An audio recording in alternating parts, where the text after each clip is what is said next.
Silence in apartment 3B. The girl with the perfect smile.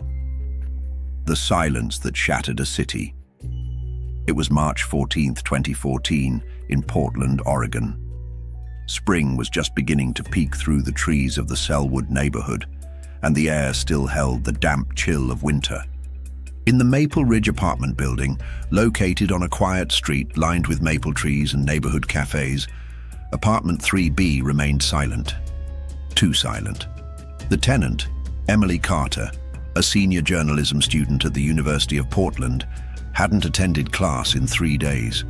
She hadn't answered calls from her classmates, messages from her mother in Ohio, or emails from her academic advisor. Her social media accounts, normally active with photos of coffee, quotes from favorite authors and movie reviews, had been blank since March 11th. The alarm bells started ringing slowly but surely. Her roommate, Megan Torres, returned from a week-long academic break to find the apartment exactly as she had left it, except that Emily's bedroom door was locked from the inside, and Emily wasn't there. The life of Emily Carter, between books and cameras. Emily Carter was born on September 2nd, 1991, in Columbus, Ohio. The only child of Laura and Robert Carter, she grew up in a home where journalism was practically a religion. Her father was a staff writer at the Columbus Dispatch, and her mother, a librarian at the State University, instilled in her a love of reading from the age of 3.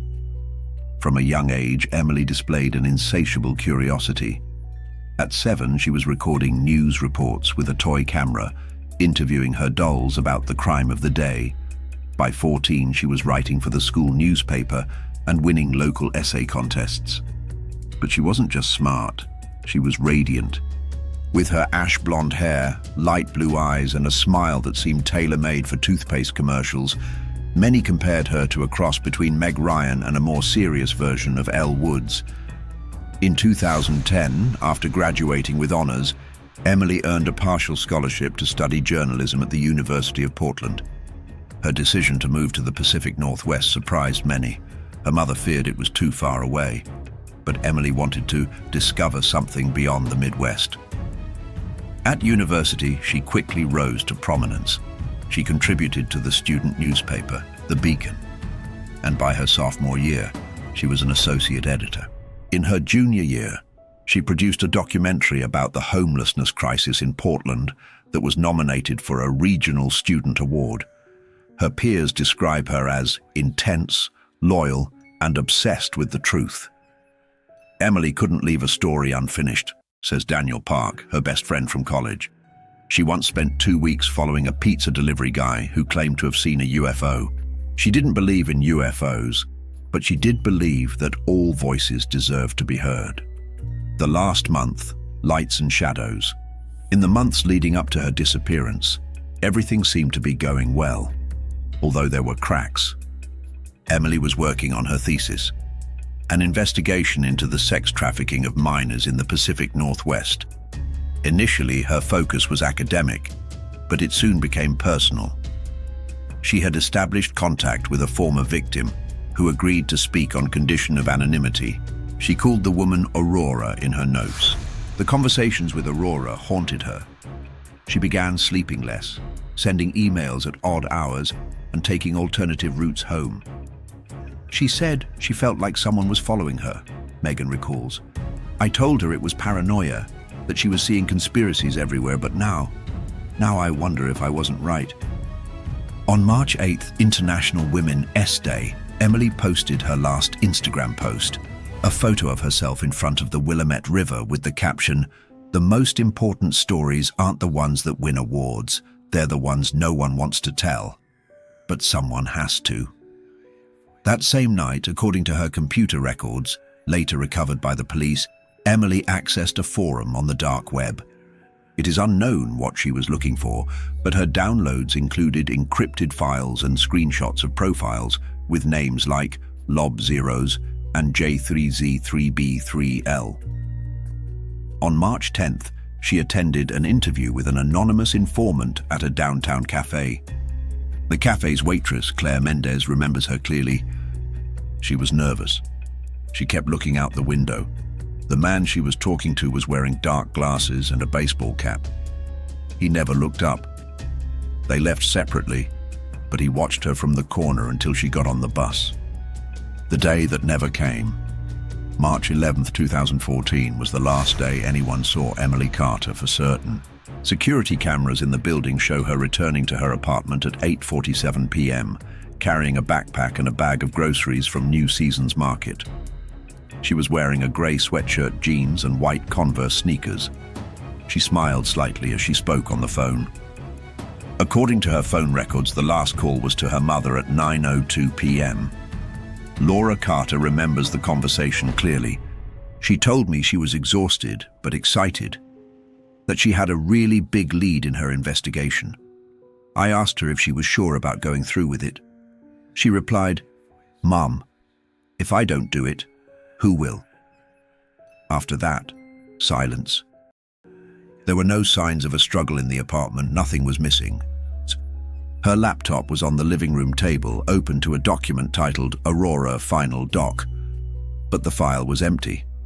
Her car, a blue 2008 Honda Civic, was still parked in the building's garage. Her passport, wallet, and keys were in a drawer in her bedroom. The only thing out of place was a half-drunk cup of tea on the small living room table. Forensic labs found traces of melatonin and an unidentified sedative in the infusion. The disappearance that didn't want to be news. At first, Portland police treated the case as a voluntary absence. Emily was an adult.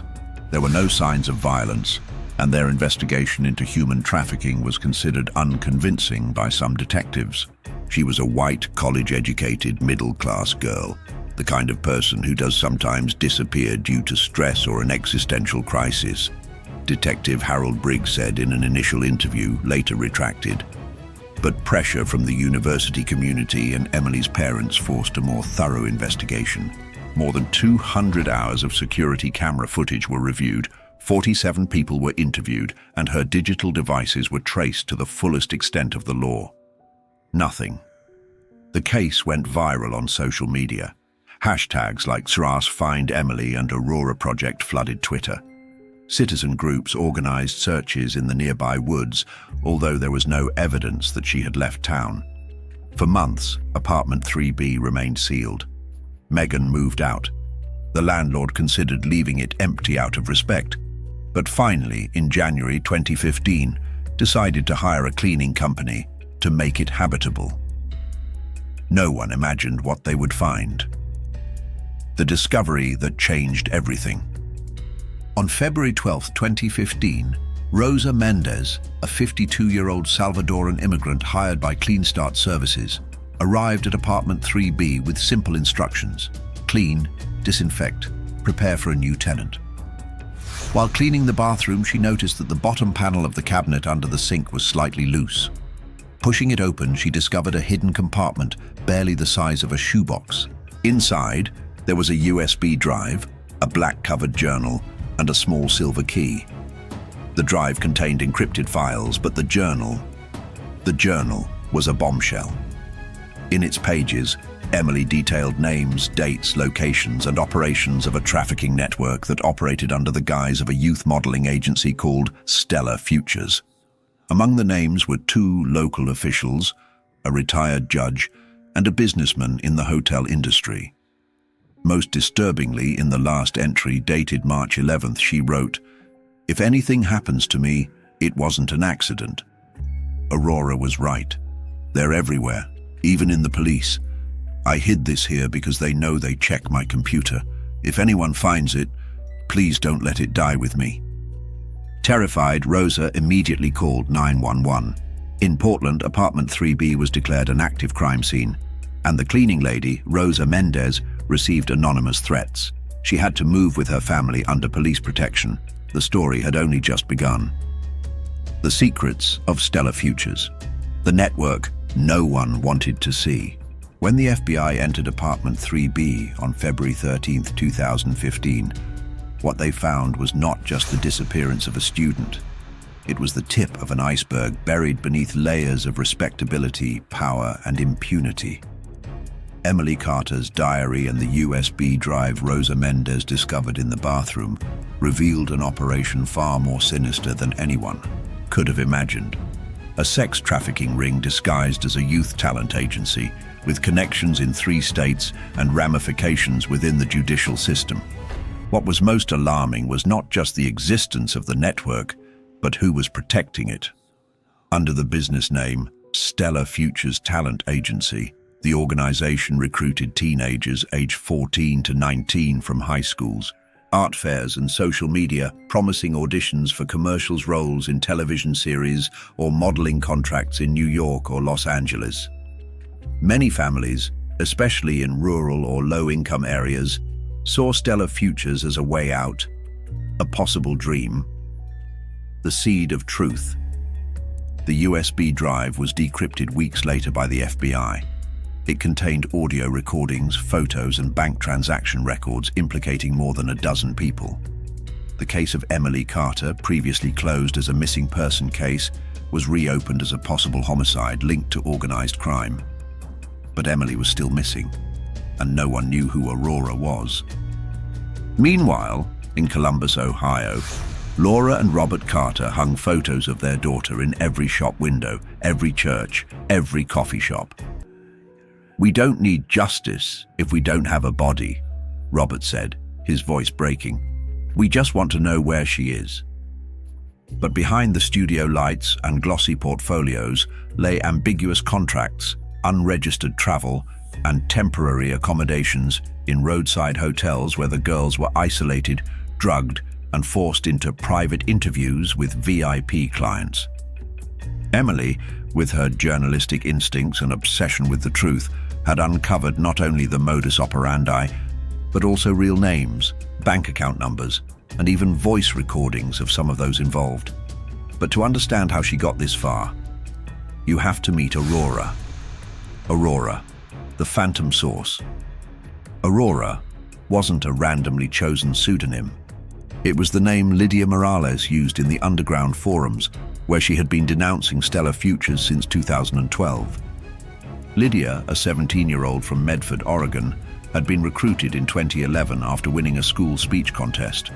Stellar Futures contacted her through a talent scout who praised her natural charisma and on-camera presence. Her parents, Mexican immigrants who worked in agriculture, were proud and signed an 18-page contract with small print without reading it. For 6 months, Lydia was moved between Portland, Seattle, and Reno under the guise of casting sessions.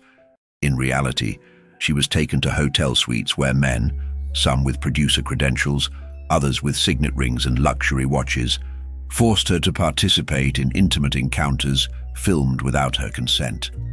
When she tried to escape in 2012, she was threatened. "If you talk, your family will lose their home. And you'll disappear like the others. No one will believe you. You're just a Hispanic girl. Who's going to defend you?"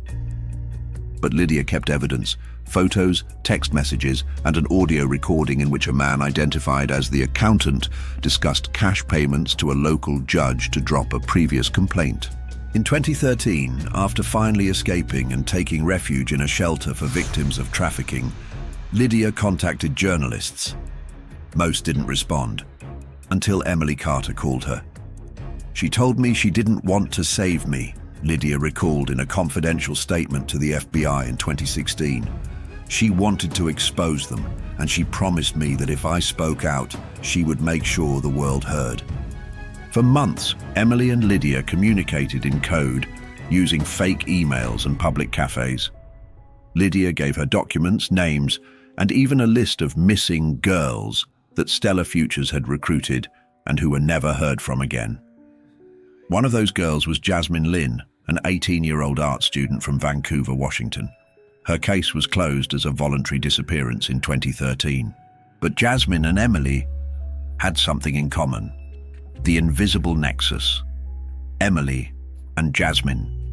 In her investigation, Emily discovered that Jasmine Lynn had been her classmate in a 2012 documentary filmmaking summer workshop.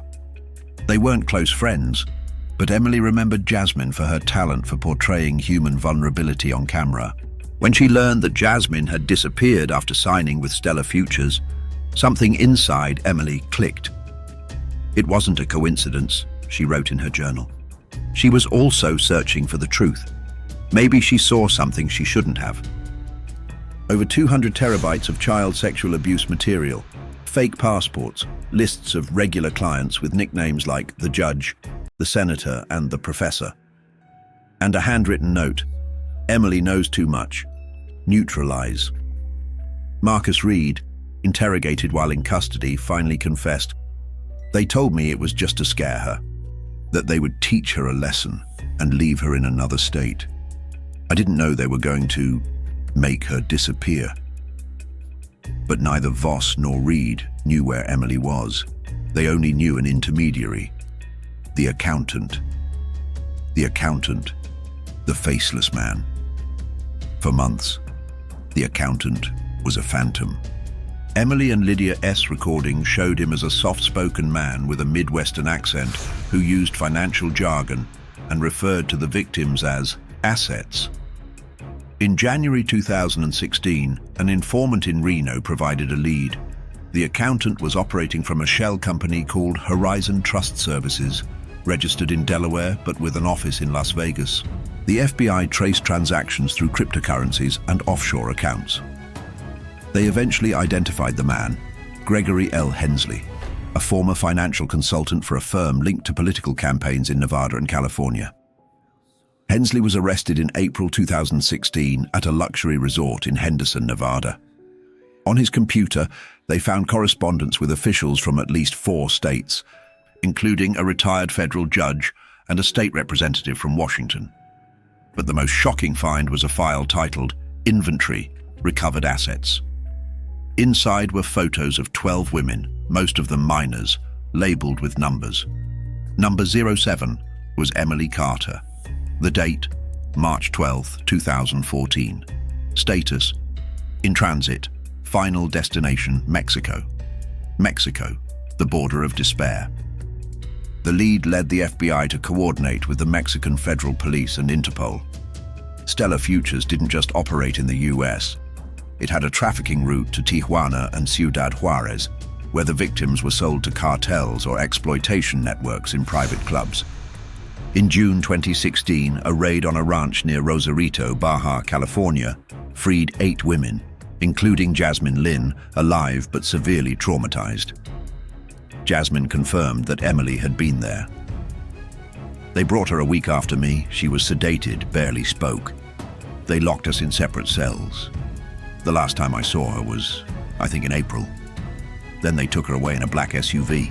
I never saw her again." There were no further traces. Investigators believe that Emily was taken to another country, possibly Colombia or Brazil, or that she was murdered and her body disposed of. But without forensic evidence, the case remains a disappearance with presumption of homicide. Lydia Morales, now under witness protection, testified before Congress in 2017. Her testimony helped pass the Aurora Act, which toughens penalties for trafficking networks that use legal fronts. But Emily was still missing, and the world was beginning to forget her. Until 2021, when an anonymous call from a hospital in Ohio changed everything. The call from the void. On September 3rd, 2021, Emily's 30th birthday, a nurse at Mercy General Hospital in Columbus, Ohio, received a call from a woman in the psychiatric emergency room. "Tell them I'm Emily. Tell them Aurora was right." She had no documents. She couldn't remember her last name, but when she was shown a photo of Emily Carter, she recognized her own face.